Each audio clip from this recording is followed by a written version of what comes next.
2025-এর middle of the November আমি আর মুনিয়া বেরিয়ে পড়েছিলাম আমাদের এক অজানা ডেস্টিনেশনের উদ্দেশ্যে। হঠাৎ করেই প্ল্যান আর হঠাৎ করেই যাওয়া।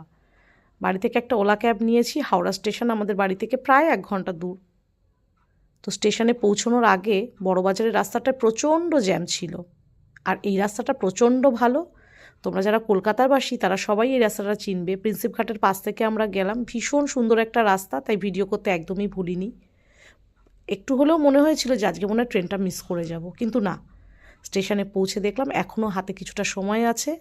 ট্রেনের জন্য দুজনেই বসে অপেক্ষা করছিলাম। আর ওদিকে যে ওই যে ফুড প্লাজা, আমার মেয়ের বায়না শুরু হয়ে গেল যে কিছু খাবার খেতে হবে। দুজনেই চলে গিয়ে যথারীতি কিছু প্যাটিস কিনে নিয়ে এসেছিলাম। আমার কিন্তু এই ধরনের খাবার দাবার একদমই পছন্দ না, কিন্তু আজকালকার বাচ্চাদের দেখলাম এই ধরনের খাবারের প্রতি প্রচণ্ড একটা ন্যাক আছে। তো আমার মেয়ে বলছিল, তুমি কি করে খাচ্ছ মা এগুলো?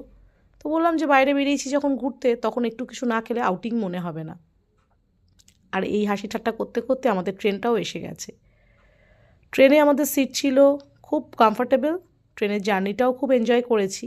আর দুজনে মিলে হাসি ঠাট্টা করতে করতে দেখো কীরকম মুখ ভেঙায় আমার মেয়ে। এরকম মজা করতে করতেই আমরা পৌঁছে গেলাম আমাদের গন্তব্যস্থলে। আর মেয়ের কাঁধে দেখো বিরাট একটা ভারী ব্যাগ। আমার মেয়ে যে বড় হয়ে গেছে আমি এখন হাড়ে হাড়ে বুঝতে পারছি। আমার কাঁধের দুটো ব্যাগ ও নিজের কাঁধে তুলে নিয়েছে। বুঝলাম যে মেয়ে মায়ের সত্যিকারের বন্ধু হয়ে উঠেছে, এবং ও যে আমার কথা এতটা চিন্তা করে এটা ভেবে ভীষণ আনন্দ হচ্ছিল। সত্যি কথা বলতে ঘুরতে আমি এতটাই ভালোবাসি, সে ঘোরাটা খুব কাছের হোক বা দূরের, ভীষণ এক্সাইটমেন্ট কাজ করে আমার মধ্যে। আর মুনিয়াকে দেখো আমার থেকে আগেই বেরিয়ে পড়েছে স্টেশনের বাইরে যাওয়ার জন্য।